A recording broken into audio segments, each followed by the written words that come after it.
What's going on, Pokemon trainers? Today I've got some amazing news for you about the future of augmented reality. If you love Pokemon Go or Harry Potter Wizards Unite or even Ingress, get ready for the future of augmented reality as we know it. Niantic has recently announced their new partnership with Qualcomm to develop AR glasses. So what does that mean for the future of Pokemon Go? It means that things are about to get real. If you guys are interested in the future of augmented reality, AR wearables, and the future of Pokemon Go, keep watching because this video is all about the new technology and what we know about them in recent highlights. On December 5th, Niantic and Qualcomm announced that they would be working together to develop the next level of augmented reality glasses. They say that Qualcomm's new 5G cross-reality platform, Snapdragon XR2, is going to be used to develop the new glasses. I'm going to be referencing lots of articles throughout this video, so if you guys want the links to any of these, they will be linked in the descriptions box. But in this one article by Pokemon Go Hub, it says that Niantic has shared their intention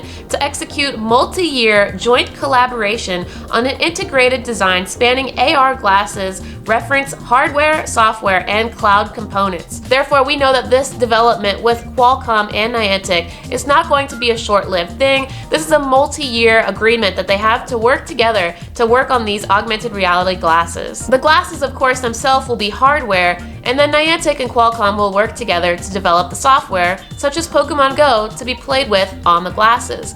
And cloud computing could come in with something similar to like Pokemon Home, for example. If you guys are familiar with Pokemon Sword and Shield or the Nintendo Switch, Pokemon Home is coming out in 2020 and it's going to be a cloud-based storage service that you can send your Pokemon to be stored on the cloud to give yourself more Pokemon storage. So imagine if Pokemon Go paired with Pokemon Home and the augmented reality Qualcomm glasses come together in 2020, you'll be able to play Pokemon Go through your glasses and store your Pokemon on the cloud. This is just an example, but you can see where they're headed with this. Niantic and Qualcomm are working on the XR2 glasses, which are an improvement to the first glasses that Qualcomm came out with back in 2018. The new XR2 glasses feature 7 concurrent cameras, 8K 360-degree video, 3K digital display per eye, improved performance, and 5G connectivity. 5G is going to be the way of the future. 4G is going to be phased out, I'm sure, in 2020. This is just my speculation. But I know that smartphones like Apple, Android, all of them are going to be starting to get on the 5G train. And so, of course, the augmented reality glasses also are going to need to use 5G capabilities. So it just makes sense that these glasses will also have 5G. I think it's amazing that these glasses are going to have 7 concurrent cameras and 8K 360-degree video. That means that you're going to be able to be in a fully immersive environment, 360 degrees around your body. You're going to be able to look anywhere and you'll feel fully immersed while you're wearing these AR glasses. I want to show you guys this promotional video that Qualcomm made. Take a look at how this little kid puts on these AR glasses. The AR environment takes over his real-world environment, and suddenly he's transported to being inside of a dungeon, avoiding obstacles. Here's an example of being in a conference room where a lady is wearing her AR glasses, and in front of her are her 2 co-workers or employees also wearing those AR glasses, and they're interacting with her even though they're not actually there. And then finally we have a girl dancing around with other players behind her also dancing with her. So for example, we could use this in Pokemon Go in so many different ways. For example, with the girl dancing, imagine if we were in a gym setting in the Pokemon Go world, and you could go to like a Team Valor gym, for example, and you could hang out with all your other Team Valor members. And perhaps if you want to see a battle in front of you, you could see that battle take place with your own augmented reality glasses and have a full-on battle in front of your friends. Even though you're actually physically sitting by yourself, you could be transported to a world with your friends and battling with them in person, or at least it would feel like it's in person, which is really cool. It also says here that the Snapdragon XR2 platform could be a real game changer for mixed reality, as it's the first XR platform that can stream low latency video over those 7 cameras with 5G. So that's insane because that means good things for streamers like myself or the other YouTubers, because we'll be able to live stream our virtual reality with all of you. You might be asking yourself, what is XR technology? We know about AR is augmented reality and VR is virtual reality. So what is XR? It's mixed reality. And let me let Tong, who did an excellent video, explain it a little bit more in depth. All three of these, AR, VR, and MR, they're all part of XR. Now the Snapdragon XR platform is the brain that powers the top XR products from Oculus, Google, Microsoft, Vive, and more, and they power over 30 devices in the market right now. We've really seen how AR and VR experiences are growing with gaming and entertainment for consumers, and then also with enterprise and education as well. First up, XR2 is the first to support 5G, and that's gonna create so many more possibilities. It also supports 4K video at 120 frames per second, a 120 Hz refresh rates for that buttery smooth gaming, and advanced color processing at HDR and HDR10+. Now this is the first XR platform to have 7 concurrent cameras. Oculus currently has 4, and XR2 supports 7. So with these, the cameras allow for head tracking, eye and lip tracking to detect your facial expressions. You got hand tracking, speech recognition and learning, and then body tracking. So everything in your body can be used to enhance your experience with XR2. So these cameras can reconstruct what is external camera sees, redraws the environment in 3D, and they can understand what the objects are in that scene. If you guys want to see Brian's full video, that also is going to be linked in the descriptions box. But I just want to point out that he highlighted lip tracking, facial expressions tracking, your body movement. It's going to be able to track where you are in space and time relative to everything else. So basically, we'll be able to have conference meetings or Pokemon battles in a gym that we can track where each other are. So if I'm pacing back and forth on the battlefield next to my Pokemon, you'll be able to see me doing that. So it's going to be pretty intense,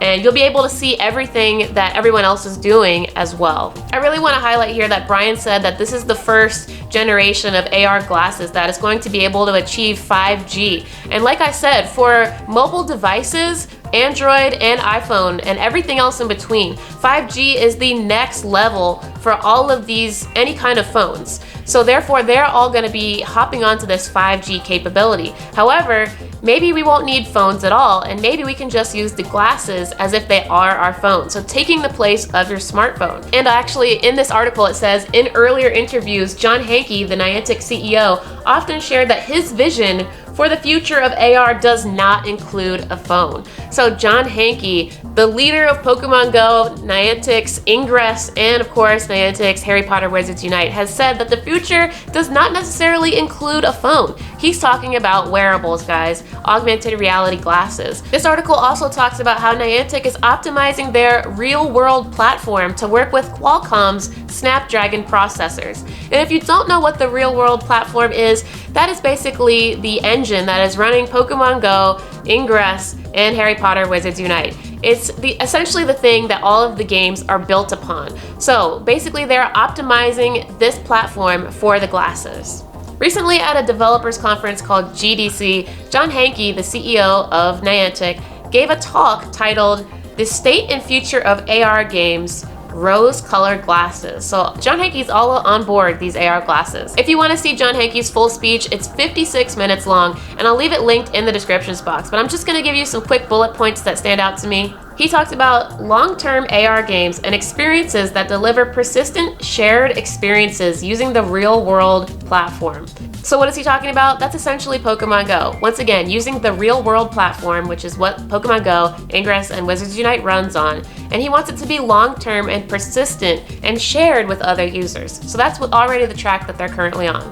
His talk also included things like smartwatches, glasses, and AR cloud, and deep machine learning that will impact the future of AR game design possibilities. So we've already been talking about glasses. It's good to know that he's also been talking about smartwatches because maybe that will come into play.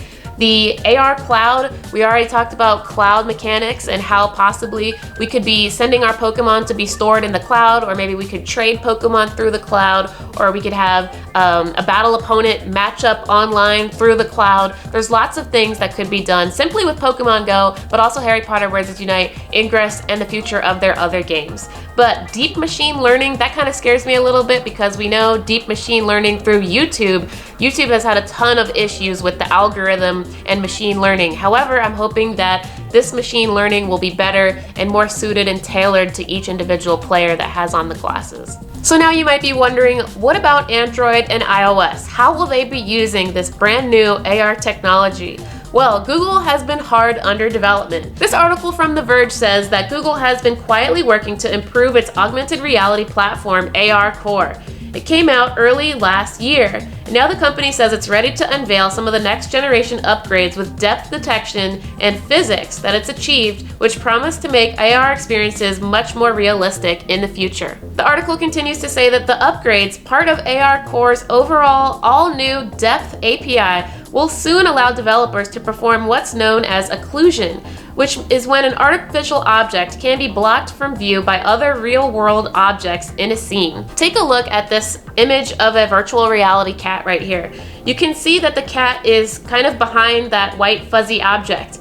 And that is what occlusion is. If you are playing Pokemon Go today using AR Plus mode or Go Snapshot mode, if you tried to place a Pokemon there where the cat is standing, it would appear before the white fuzzy object, because currently in Pokemon Go, we do not have occlusion, meaning that the game doesn't understand if there's an object that you place in front of it. The Pokemon is simply placed wherever you placed it, and the game cannot figure out what's before it or after it in the scene. However, now that we know that AR Core for Android has developed its Depth API, we can see that occlusion technology could be coming very soon to Android devices. In this second article by The Verge, you can see here that a woman is showing you what a 3D augmented reality shark looks like. If you were a kid who was doing a science project and you needed to look up great white sharks and you wanted it to appear there for your presentation in school, guess what? You'll be able to have a 3D shark right there for your presentation. But Google is adding 3D augmented reality models to its search results. I've also heard from other articles that Amazon has developed their augmented reality technology,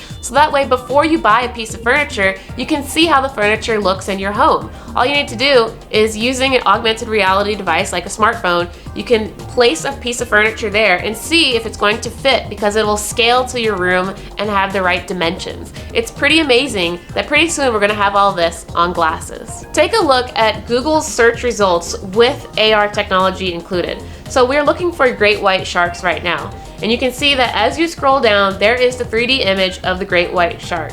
And then once you go into augmented reality mode, you can see the shark, you can zoom in, you can zoom out, you can go 360 degrees around it. And remember that all of this is on the smartphone. But once we have augmented reality glasses, you're going to be seeing this in your Google search results as you're looking through your glasses. And of course, you can place the shark in augmented reality, and you're probably going to be able to do that also by looking through the lenses of your glasses. Of course, that's how I interpret it. To give you guys a better idea of how I think occlusion will be included later in Pokemon Go, I can simply show you a demo of their occlusion technology, specifically with a Pikachu. First, I want to show you in standard AR, which is what we currently have right now in Pokemon Go. You can place the Pikachu there, and it will run around and it'll look like a part of the environment. However, when Pikachu tries to run behind potted plants or people, you can see that the Pikachu still looks like it's in front of them rather than behind them. So this is what occlusion technology does. It takes the objects in the foreground and correctly places them in front of the Pokemon. So you can see there with occlusion technology that the Pikachu, when it runs behind the people or the potted plants, you can see that he is no longer in view, which is correct. Those of you who are Apple users out there might be thinking, okay, Holly, we hear you talk a lot about Android, but what about us Apple users? Well, Apple, you are getting some augmented reality glasses too, apparently. It says here in this article that Apple's AR glasses have been a source of speculation for years due to patents dating back to 2015 and 2017. It's hard to say how much the Apple glasses could cost. However, this article is estimating that it's going to cost around $3,000 per pair. A recent Apple patent even explains how specifically designed lenses could be used to cast images on the user's eye. So, Apple is in development of their AR glasses, but what about Android? Like I said, they've been developing theirs as well. We've heard of things like Google Glass, the HoloLens, and many other brands are working with Android. So now all my Android people might be asking me, all right, Holly, what about Samsung? Hashtag Team Galaxy. What's going to be developed on the Samsung side? Well, I can tell you guys that, as you know, recently the Samsung Galaxy Note 10 has recently been released, but there have been leaked rumors of the brand new Samsung Galaxy Note 11 and S11 Plus that is coming out later in 2020. And what we know so far, this is rumors, not confirmed, it says that the S11 Plus would not only be the largest battery inside any flagship smartphone, but it would be one of the biggest in any flagship phone, period. So essentially, the brand new S11 device from Samsung is going to have the best battery on the market. This is a rumor, it's not confirmed, but it seems as though these rumors are pointing out that the Samsung devices coming out later in 2020 will have 5 cameras. And as we've seen with the new AR glasses being developed by Niantic that has 7 lenses, the more lenses, the better when it comes to augmented reality. So we'll have to see what happens within the next year. It seems like 2020 is going to be a very intense year for augmented reality, virtual reality, and XR, which is now known as mixed reality. So I know that I will be playing all of these new things. I'm going to be testing out all of these new devices. So if you guys want to evolve with me and adapt to new technology as it comes along, please subscribe right now, smash that like button, and let's go on this wild technology ride together. Thank you guys so much for watching. Let me know in the comment section below if you want to see more news technology updates like this one, and I'll see you guys in the next one. Peace out.